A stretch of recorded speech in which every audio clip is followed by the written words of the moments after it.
Hey everyone, so I got this Crayon Shin-Chan shirt for my birthday. Love the show, but anyway, quite colourful.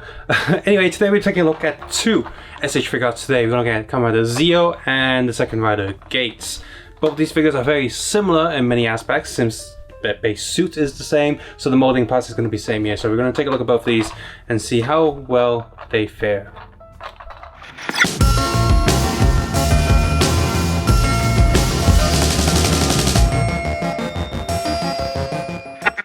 Starting from the top, Zi-O's head does look pretty good. The compound eye effects are convincing, and the black outline on the text of his eyes do look pretty decent as well.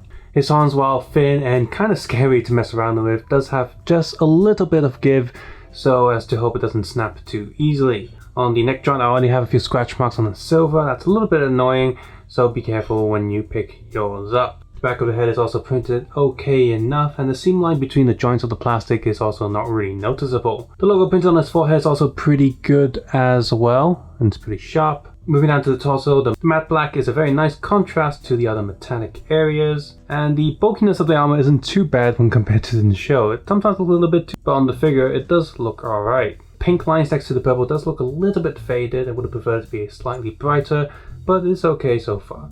The tramp stamp is printed on his back and is a little bit too obvious for my liking, which it would have been hidden a little bit more. Under that, the belt strap does seem a little bit blurry and bulky for my liking. I wish it was a little bit more sharper.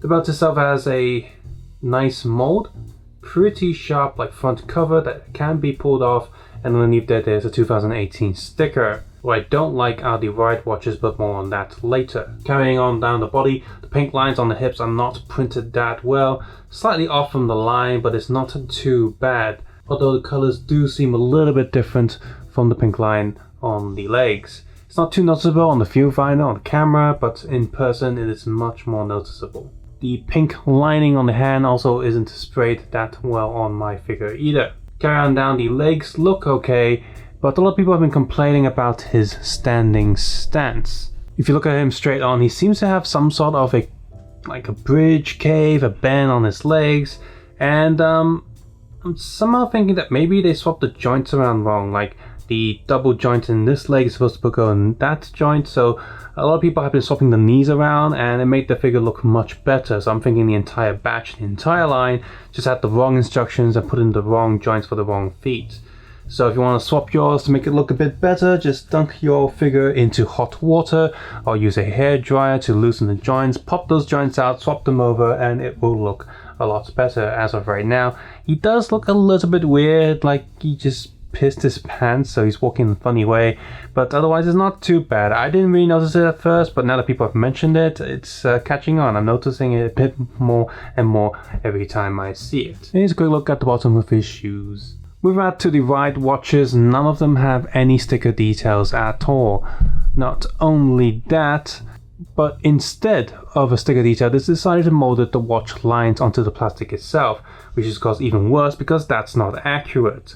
On my Facebook page and the link below, I have uploaded a Google Drive link to a PDF that you can print out yourself onto decal sheets or sticker sheets, what have you, and then you can just cut those out and stick them onto your own Zi-O Figuarts if you have them. But I also recommend filling up the gaps between at the top and bottom there, just to flatten it out so it looks like an actual RideWatch before applying the sticker to it.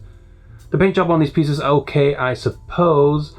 On his arms on each side he has one blank RideWatch. He has a silver one here, I'm not sure what that's supposed to be, the bike maybe, and on the other side he has the build one because it's in red and blue. Over Geiz, his head is also just as sharp as Zi-O, but perhaps the yellow color makes the compound eye effect shine up a lot more than Zi-O's eyes, as well as a bigger surface makes it much more noticeable. His little clock logo there is printed quite nicely, and the back of the head has a nice matte black contrast to the shiny red. I like the look of it a lot. Moving down to the torso, this rubbery plastic look of the crimson red, dark red looks great too, just like it does in the show. And I like this watch detail there. His belt is also just as blurry and weird as Zi-O's, but his tramp stamp is much more well hidden than Zi-O's. Over on the arms he has a blank white watch, the bike watch, because he has his own metallic red one with a bit of a scratch there. That's annoying, but I guess I can just fill that up with a red marker pen. as well as Wizard and Ghost RideWatches for, the red and orange ones. His leg does not suffer the same problem as Zi-O's, and doesn't have that weird round bend on his knees, so I don't do anything with him. And the matte contrast on the lower legs do contrast nicely to the rest of the shiny red. Here's a quick look at the bottom of his shoes. My biggest complaint with this figure is the different red colors on his suit. If you look closely at this photo now, you should be able to see that the torso, stomach area red is different from his pants area. That's definitely a deeper red, a darker red. It's not as noticeable on the camera, but it's way more noticeable in real life. Every friend I show it to, co-worker, they're like, hey, how come these colors are different? One look, you can see it. So the pants are definitely darker. As for the legs, well, they seem to have the same red as the rest of the torso, but it seems like they're missing a layer of paint. But the legs use the red color from the plastic, whereas the stomach area and arms actually have a paint layer on it, and that just makes it look so much more different. If you look at the helmet as well, that shiny red is definitely different to the rest of the matte finish on the suit, which I can ignore that, I can explain that because the helmet is a smoother plastic, whereas the suit is like a rubbery spandex kind of thing going on. But the color contrast between pants, upper leg and torso are just inexcusable. On top of that, there's the joint there, which definitely doesn't have a red metallic shine to it because that would affect the integrity and plastic strength. So I understand that, but that means with that joint, you have 4 different red colors simultaneously on the torso, and that's just not a good look at all. In terms of accessories, Zi-O has his fist, time clock posing hand, 1 pointing hand, and a pair of relaxed hands. And that's it. His weapons and weapon holding hands come with the bike that's coming out later. Geiz has a few more accessories apart from his fists on the figure. He also has a pair of relaxed hands, a pair of henshin hands, a single finger pointing hand, as well as a slightly grabby hand for his different henshining poses. What's interesting in the package is that the instructions are actually in a little baggie. Wow, this is nostalgic. They've not done this for quite a few years now. An instruction sheet is just inside the box, which is totally fine. This does not need a baggie. But the reason why they have a baggie here is that Kamen Rider Geiz also comes with these 2 paper inserts for 2 stands that it comes with the first batch order. But honestly, I don't think Geiz is going to get a reissue, so every copy of Geiz out there is going to have these stages. For me, these stages always looked a bit small on the photos, but I guess they're actually quite big. If I just get Zi-O in there, stand on it, you see there's a lot of space there. The stages actually have different molds. For example, there's Zi-O's one, you see right away that the Geiz one has different, it's got these 4 screws on the edge. And of course, when you get the Legend Rider ones, it needs to point in a different direction, so it'll be different again. Can I actually rotate this and display it in the other way? No, I can't, so the Legend Rider ones are definitely going to be a different mold. So what you do is you just take this piece of paper, just put it sort of in place, and then you get this plastic sheet. And because this one's not going to have any other RideWatch in here, having this replaceable piece of plastic doesn't really make too much sense. Like, it's just a permanent thing, you're not going to take this out. You can't put anything else in there, unless you're going to do some custom print designs, or is Bandai going to do that? They're not going to do that. Take the Geiz one, where the Geiz watch looks way more different than the Legend Rider watches, and again, I'm asking, like, what's the interchangeableness for it for? It's just, like, I'm not going to change this piece of paper. Well, the option is nice, I suppose, but on top of that, these pegs don't really hold it in that much. You see, this thing's going to just fall out. Like, you just set in, and, well, there it goes. So, yeah, it's going to get a little bit annoying when you try and swap these around. These do, however, have these 2 pegs to line these RideWatch stages up, but once again, they don't actually click in, they just sort of, just for the surface. On top of these, you have a little peg there, you unpeg that and put a stage jack arm in there. But these do not come with stage jack arms, so Bandai's being cheap on us again. Just give us the bloody arm, you're gonna give us stage. These are supposed to be bonus items with a figure for the first time ordering it. And another problem on top of that is that the Zi-O and Geiz one both come with gates. So if you don't buy gates, you don't get these. Why? Why does it need to be that way? It's stupid. I mean, we already have the weapons missing from the figures that, you're forcing us to buy the bike for. It's just not cool. Now, I did order the bike because I like it, but if I didn't like the bike, I wasn't going to order it just to get the weapons. That just seems stupid. It's terrible. Stop doing that. Over in Articulation, both Geiz and Zi-O seem to suffer some sort of short neck syndrome that a lot of people have been complaining about. I'm indifferent to this. Like, on one hand, I think it looks okay, but on the other hand, yep, these collars do get in the way of a lot of poses, and that can get quite annoying. So people have been taking the little dumbbell joint from the top of the neck and just replacing it with a slightly longer one. Doesn't affect the look of the figure too much because you're not seeing the gap, but it does help for articulation. So that's something you might want to consider doing when you have one of these figures. But you still look quite far down or quite far up. sideways, sideways, and full rotation here. Over on the shoulder, we have the double joint for the upper shoulder, but this is really limiting. Shoulder pads go out just a little bit, so this arm can go up this much. Full rotation here, full rotation here. Double elbow joint, hands on the ball peg and swivel. Torso goes back, forward, sideways, sideways. And it's pretty good because even when you lean them back quite far, you can't really see the joint in there. It's just at the back you can see a gap there, as well as these is the tramp stamp, and also rotate. And this belt is loose, of course, like all rider belts are now these days. They can go down a little bit, rotating here, up, sideways, back. Double knee joint, foot goes up, toe goes up, and toe can't go down, foot goes back. Sideways, sideways. Geiz is very similar. Down, back. The shoulder pads go out just a little bit. For the most part, his arms and lower torso is like the same joints, the same molds. So his arm can actually go up a bit higher though. Rotating, full rotating here, and double elbow joint. He goes down a bit, forward, back. Ooh, this joint's really tight. And sideways, double knee joint. And feet goes up, no down, slightly sideways, and slightly sideways. Overall, I think the Zi-O figure is actually done quite well.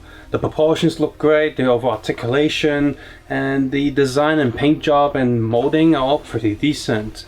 As for Geiz, his figures are done quite well as well. Online, I haven't seen anybody complain about these two figures, and overall they're pretty good. My biggest complaint, of course, is that color issue with the torso and legs. I have actually seen one person repaint his figure and posted a picture of it on Facebook. He matched the rest of the suit with very shiny red from the helmet, and it looks much better, and I wish Bandai could have done that. At the end of the day, this figure is pretty good. For his original price of 200 Hong Kong dollars, that's pretty great, that's pretty cheap. That's the same price as how much a build cost when he first came out. Not the 20th anniversary edition, just the original run. So I'm thinking Bandai's just doing this tactic of getting people into the line of this year's rider, and they'll probably do that every year. They'll have the main rider's most basic form in its cheapest price available, and then trying to tempt you into buying some of the other forms and other riders. So let's see how well that works. I guess if it's working, they'll just keep doing that. The downside of that, of course, is that this figure has pretty much no accessories.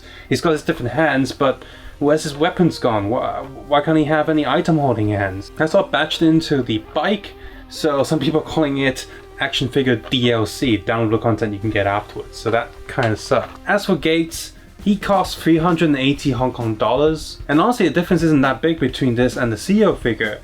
You get one extra hand as well as two extra stages that aren't that good. Are you telling me those two stages cost 180 Hong Kong dollars? That kind of sucks. Another thing that sucks is that the Zi-O stage comes with Geiz as well. Why is that? Why can't each box get its own like stage? Not only in terms of price and accessories doesn't make sense, it actually makes Geiz box thicker than Zi-O. Like, it doesn't need to be, because the stage can actually fit in Zi-O's box. This is just silly. And I get it, Bandai's thinking is that, yeah, the Zi-O figure is cheaper, but do people really think they'll buy Geiz just to complete the stages? Would they? I wouldn't. If I didn't like Geiz, I wouldn't get this figure at all. I don't care what stage is in here. They're not even that good. Some people prefer actual stage acts, and these stages don't even come with those little grippy arms. That's just dumb. So, aside from the weird business decisions and the weird price markings on these, the base figures themselves are decent enough. Are they great? No. Could they have had extra sticker sheet in there for the RideWatchers? Yes. Could the paint jobs have been a bit better? Yes. If you're looking to pick up Zi-O at its original price, that's great. 200, that's fine, I can look over it. For $380, I really can't recommend this too much unless you really like the character. I guess for some people that's enough, because this character in the show so far is better than Zi-O. He's not that good. Which I guess the figure represents the series very well. The figure is just like the series is also so yeah. I recommend this figure to people who just want to have the complete collection of the main rider or the Heisei riders or Showa riders.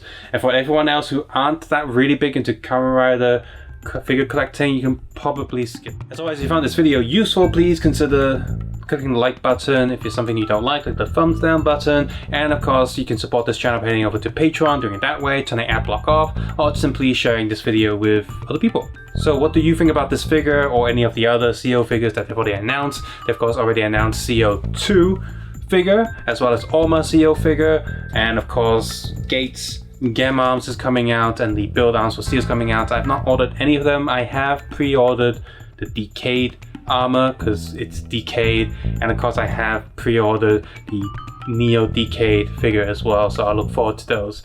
Other Zi-O stuff, I'll just wait till the complete final Zi-O Figuarts, and that's it. I don't need any other Zi-O stuff. Zi-O 2 does look great, but the character is just not that good enough. I need to tell myself to not buy it. Like, the suit looks okay, but it's a disappointing character, so I'm just gonna have to give it up. If you do like Zi-O and want to see more Zi-O based videos, I also have other videos talking about the Shodo line, as well as upload a video where I've painted and touched up all the main Heisei riders as well, so you can look at that and see what I've done for paint job. And hopefully you can leave some comments. I can learn from you, or you can learn from me on how to paint those candy toys. As always, take care, have a nice day. I'll see you guys soon.